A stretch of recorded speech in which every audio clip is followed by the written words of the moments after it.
Hello, welcome back to another episode of 0 to 60. Today, we're finally tackling the automatic transmission. Now, I wanted to do it yesterday, but the weather's just not been in my favour, but hopefully I'll be able to capture what the transmission does right now. I'm not even going to talk, we're just going to get on with it. Watch it flare.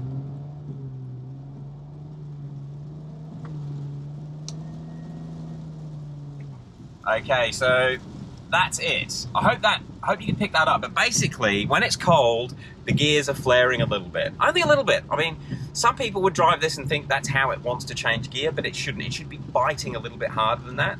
And basically, when you're under full acceleration, sometimes you can really amplify that flare. So it might be like a half a second event, which isn't right. And obviously, the longer the transmission takes to change gear, the longer it will take for the DME to start feeding the timing back in and start putting the power back to the rear wheels. And it really does make a huge difference. Even if you think your transmission feels fine, if it's not snapping through the gears, you're gonna be missing out on some acceleration. And I didn't realize how much of an issue this is until I was getting obsessed with my 1 to 2 times, because it makes a big difference. Like, a transmission like this will take 2 to 3 tenths off your 1 to 2. And if you ask any girls out there, 2 to 3 tenths makes a difference. Anyway, I'm going to get a morning coffee and I'll head back to the shop. You'll see me there and I'll show you what I think we're going to need to fix. All right, now the first thing you do before you do anything with the transmission is make sure you can undo the filler plug. If you cannot undo the fill plug, you're going to have a bad time. I can't undo the fill plug. Got to get an Allen key.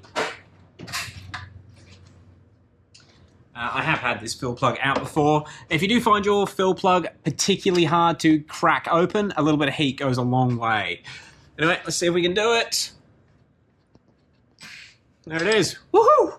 Lucky, lucky. All right, so let me show you what we're actually going to fit to the transmission today. First of all, we have a new oil pan. Now, although we have changed the oil on this car's transmission, I've never changed the pan. I've been a bit slack. So we've got a new oil pan. The reason the pan is important is the filter is actually built into the oil pan. So it'd be good to get that changed. We have the main... Well, I like to think these are the main failure point of the ZF6s. We've got the main seals. I'll explain where they go and what they do shortly. And then we have the solenoids, which is what makes it shift, essentially. Now, I guess what I'll do is I'll get the mechatronics unit off. Now, the mechatronics unit is basically the valve body. I don't know why they're called mechatronics on these. They're easy to get off. I have already started draining the oil. So what I'm going to do now is take the pan off and we'll remove the mechatronics and I'll explain why those parts do what they do and why they cause it to shift slowly. I think from memory, keep in mind, it's been quite a few years since I've done one of these. I might have had to have undone that bracket and moved it a little bit. But basically what I'm going to do now is take all of the Torx bits off and we should be able to drop the pan straight down.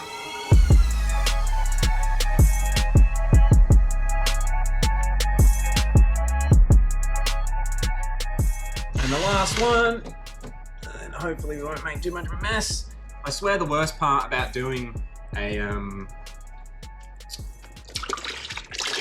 one of these is the amount of mess you make. Oil goes everywhere. And even throughout the whole process, there's just oil on the floor. All right. Okay, so we have just the sump or the oil pan off of the transmission. You can see the solenoids in there, which you'd think will be nice and easy to change, but you do have to take the mechatronics unit down to actually get access to them, which we'll get to in a second. The other thing that we need to do before we go any further is undo the plug for the transmission, which is just there. And I might need to get a screwdriver on that, which you guys can't even see. So I'll get that main transmission plug disconnected, and then it's time to take the mechatronics down. So when I'm undoing the plug on the mechatronics, I normally just use a big screwdriver. There's a lever on it that you can push, and then the plug will actually pull away, in theory. Yeah, she is disconnected. Nice. Okay, now you do need to once the plug's out, you need to remove the seal. This is the new one. To get the seal out of the mechatronics, it's this little tab right here. So you can pull that down, and that actually unlocks the seal. And then hopefully with a bit of luck, I should be able to get my screwdriver in and lever it out. Okay. And once you've got the seal out, hopefully you can hear me all right with the rain. Slowly coming down.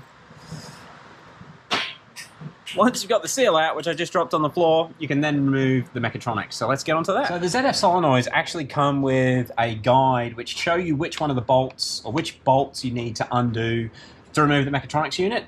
Now we have, with the plug removed out, the mechatronics is now disconnected electronically.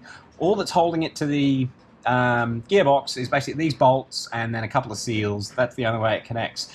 The thing that you do need to remember, the shift linkage is this position here. Keep a note of that, although I don't think it really matters. I'll find out in a minute. I don't think it matters. Anyway, I'm just going to go through and undo these bolts. There is a sequence to undo them, so make sure you follow the sequence, and yeah, I think it's all pretty straightforward. This is where you get really oily.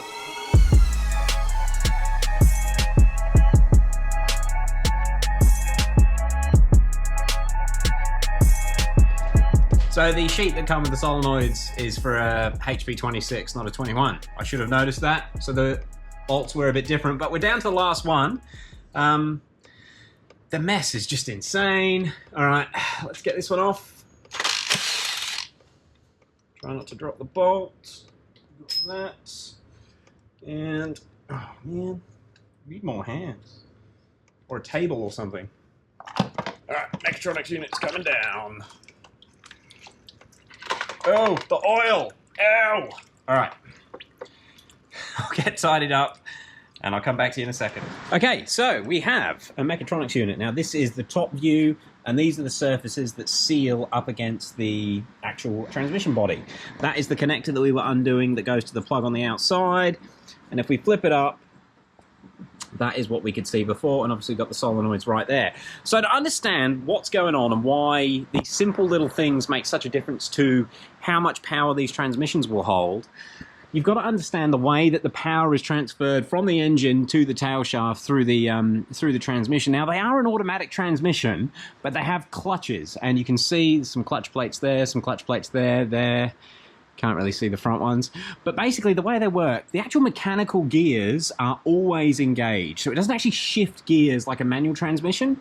The way that this thing changes gears is by engaging clutches or numbers of clutches to get the desired ratio. So they're a 6-speed gearbox, but they only have 4 clutches? Or is it 5? I can't remember now. But they don't have 6 clutches, but the way they do it is using different gear ratios and then combining gears to equal another gear. I hope that makes sense. Now, unlike in a manual transmission when you have a clutch, these clutches don't have springs holding them together to bite. They rely on the oil pressure to actually hold the torque and transfer the torque through. So you can see there you've got these clutch packs there. Basically the oil pressure pushes them together, and that's how the gears work, I guess, or the drive works.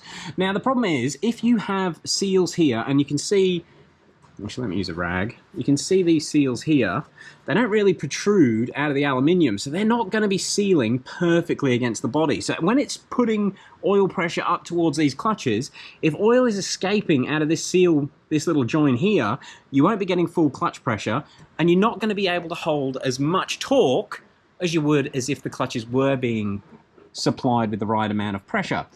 Man, I hope this all makes sense. I'm trying to think of a way to explain this as I go along. Basically, another thing you need to keep in mind, so this bridge seal, this is where the oil comes in from the pump. Is it going to pull away? It is there. That one actually doesn't look too bad. In fact, that's probably the best used bridge seal I've ever seen. We'll plonk it down over there. We'll pull these ones out as well. Alrighty, I had to go and find some needle nose, but we're good to go. I've got the 4 seals out. If you're doing this and you're not trying to film it for YouTube, I'd recommend take one seal out and then replace it straight away so that you don't get confused with which seal goes in which hole, like I just have. But basically what happens, because these things go so dry and brittle, like I can't even squeeze, oh, there's a little bit of movement at the end, but it's rock hard in the middle. They just don't seal like they should. And each one of these is an opportunity for the oil pressure to weep out. And if you're not getting full pressure at your clutch packs, they're not going to hold as much power as they could, which is what I was saying before. So it's crucial. Let's just look at that. It looks... like I said, it's probably one of the better bridge seals I've ever seen, but it's not perfect. I'm glad we're doing it. yeah, these are basically what's going to cause your transmission to not hold the power. Now, in regards to shift times, which is the main thing I wanted to make sure we tackle while we're here, because it's going to be a problem when we start doing 1 to 2s, shift times generally come down to the solenoids. If the solenoids aren't flowing like a brand new solenoid, if they're sticky, if there's crap inside them, if there's anything stopping the flow of oil through these bad boys, that's when your shifts get slower, because it's the solenoids that transfer the oil through these different tubes at different times to give pressures to different clutches. An absolutely crucial part of how these gearboxes work. In fact, they are one of the most important parts of the gearboxes. You can get them now for around that $300 mark for these solenoid kits from FCP Euro. Definitely get on it. If you go into the effort of changing these seals, just change the solenoids while you're in there and avoid having to do things twice like I did back in the day. Right, I'm going to take this back section of the mechatronics off and should give us access to the solenoids. So to get access to the shift solenoids, you need to take the electronic part of the mechatronics unit off, which is this black piece. Now to do that, it is, hopefully this is going to be right, I think it's that bolt, that bolt, that bolt, that bolt, and then those 3 down there. I'm going to switch to time lapse and you'll see if I get it right or not.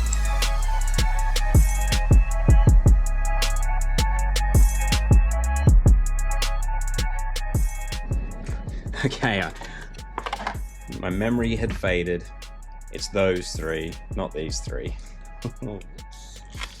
They need to be done back up and torqued to spec. And this one.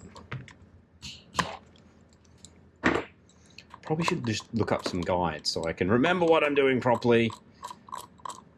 It has been well over 18 months since I've had these apart. One of these apart.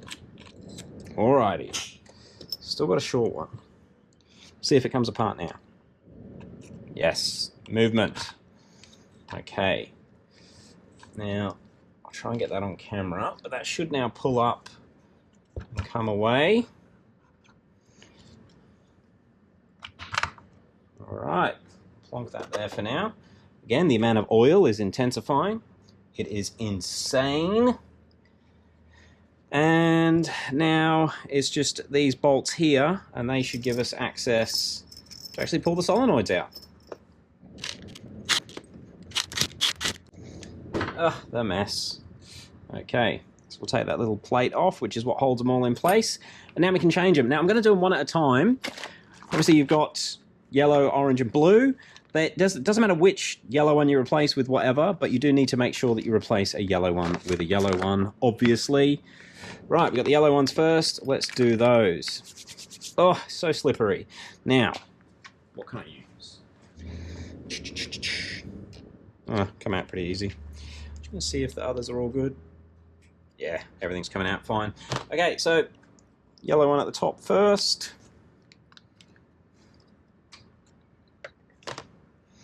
One solenoid there. Now I was tempted back in the day by the Rico solenoids that you can get. 100% would never recommend one of them. That one's back in.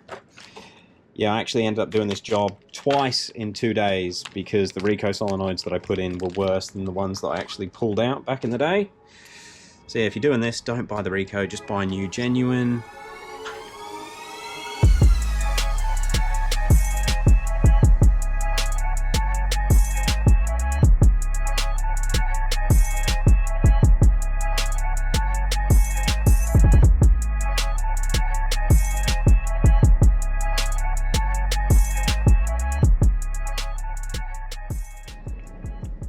Okay, so all the solenoids are now in with the brace back in stock, back in place.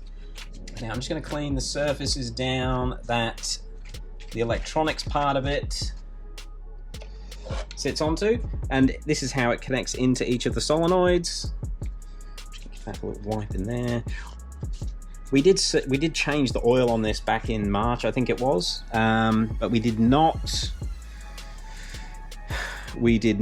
do a full flush. So there's still a fair bit of crap and gunk inside.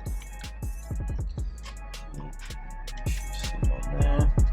Has got locating pins.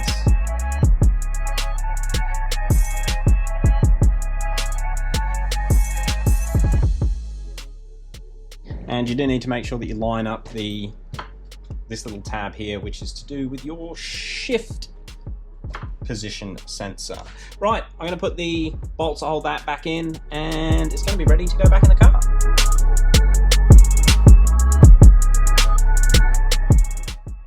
All right, so mechatronics unit is over there, good to go back in, and we've got all the seals replaced, and you can hopefully see there how much the new ones protrude. It was actually super easy. You can see up in there and see which length seal goes in which hole, so don't stress like I was. Got the new bridge seal in. Yeah, give everything a wipe down that I can, but oil just keeps dripping out of it as it does. So I guess it is now time to bolt the mechatronics unit back up.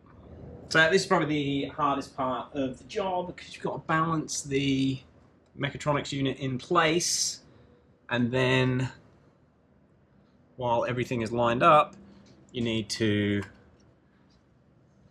bolt it back up. Okay, I'm going to say around there. Let's get a bolt in. Oh, please don't drop.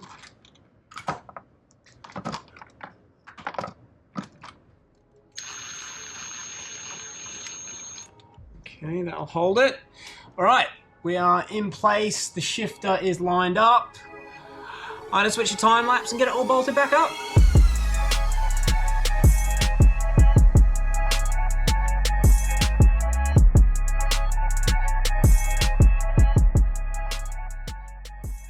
So mechatronics unit is back in place and obviously torqued exactly as per OEM spec. Next thing to put back is the little seal for the mechatronics plug. Now I'm going to coat it in a bit of oil to help it get in its home. It is nice and fiddly, but hopefully, I mean, you guys are not going to be able to see much, but hopefully it'll go roughly where it needs to be pretty easily. Something you do need to check, it does have to go up a certain way, so make sure you get the alignment right before you even try to feed it in. It's hard to get the plug out of the way. In fact, since you can't see much, I'm just going to stop recording and I'll bring you back once I got it in. Now, I had forgotten how hard you need to push those new mechatronic seals in place up there. I ended up doing it with a pry bar, and you have to make sure that seal is fully seated or this clip won't go back up and in. Also, I've noticed standing in this position here, it's definitely worth not doing it on a rainy day, or else water keeps dripping straight on your face. It's really pleasurable. Ugh, God, man, this is the dirtiest thing I've ever done on an M54, the transmissions. I've forgotten how bad, because you just get covered in transmission fluid for like 2 hours. It's so much fun. Is that drip again? Right, at least now I can put the sump back on and we can start filling it up. Finally.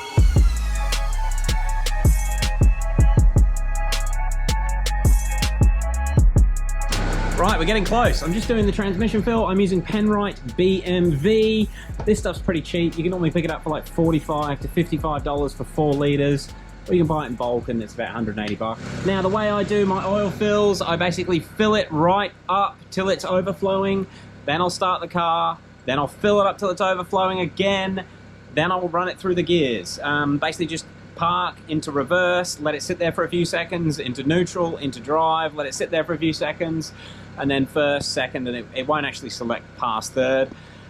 Then I'll jump out and I will fill it again, and then it's just a matter of waiting for it to get to temperature. Now, I think you're supposed to set these when they are around 40 degrees to 50 degrees C, which normally means leaving the car running for about 10 minutes, 5 to 10 minutes. If you've got MHD handy or JB4, just do it using the trans temp feature. If you don't, and I'm being lazy, I'm just going to do it until it feels like it's about 40 degrees C at the transmission. The GoPro went a bit flat then. But I've now got the car out. The oil is topped up. I waited until the transmission was above 40 degrees C, filled it right up till it was overflowing, and put the fill plug back in. We're just at ISTA, and I'm just going to reset the adaptation values. Let's go through and we'll display the adaptation values first, just for fun. See what's in there.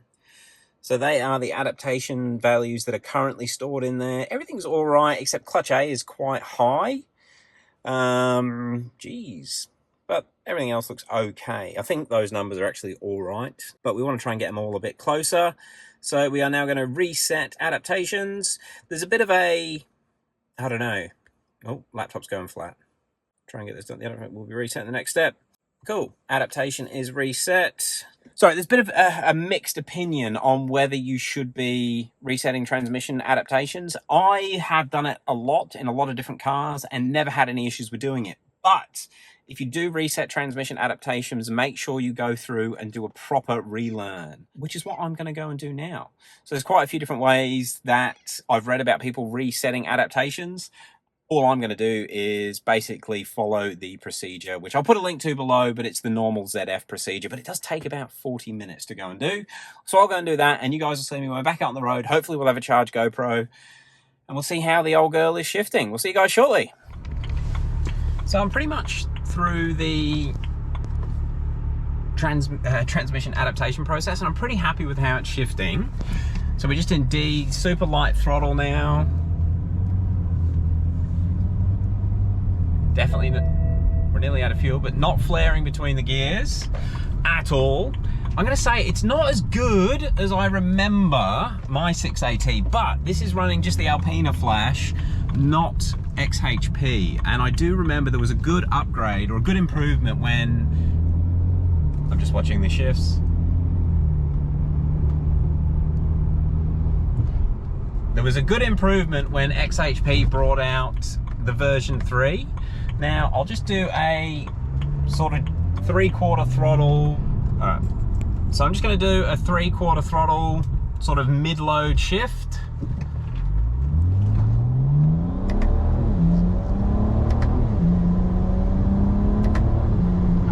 I mean, that's shifting pretty well. Pretty damn well. All right. I still need to do some heavy load shifts in manual mode, which I'll keep doing, and we'll see if it gets any better.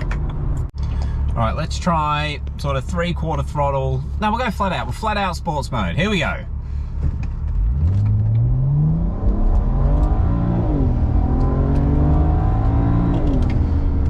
That's quick enough. No slips there. All right, we'll try manual mode and we'll short shift it a bit.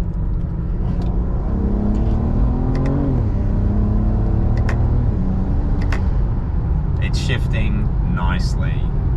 Excellent. I kind of think this is probably as good as the Alpina Flash gets.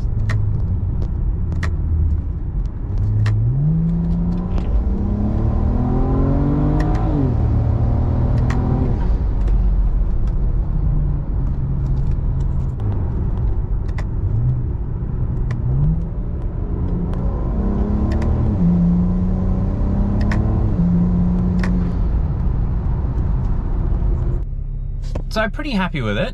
I'm just going to show you guys a drive, acceleration in drive, just like normal low load, which is often when these will slip.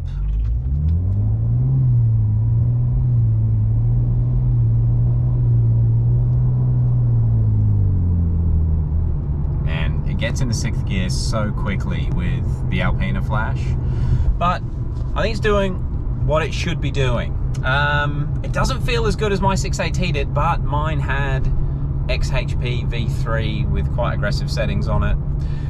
Okay, I'm back, and I think it's as good as it's going to get. It doesn't feel as good as my 6AT did, but my 6AT did have XHP V3 with aggressive settings on it, and it could also be because I'm paying a lot of attention to the way the car is shifting right now, where obviously once you're not focusing on something, you don't pay attention as hard. But it's doing everything it should. It goes into reverse and drive pretty quickly, engages everything nicely. It doesn't slip on light throttle. It shifts definitely a lot better on wide open throttle. Pretty happy with it, but looking forward to getting XHP on it. Hopefully they've got a Black Friday sale that'll go live in the next day or so we can save a bit of money there.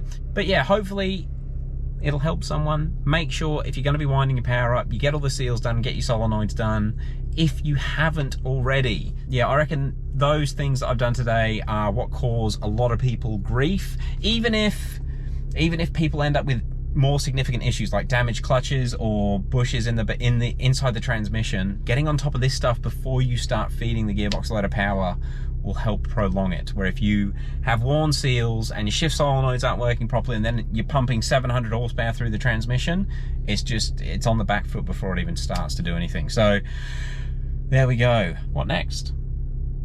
I think we better unbox the turbos because they got delivered today. All right, guys, we'll leave it there. We'll see you tomorrow. Let me know if you want me to do it on a live stream. Might do a live stream. All right, peace.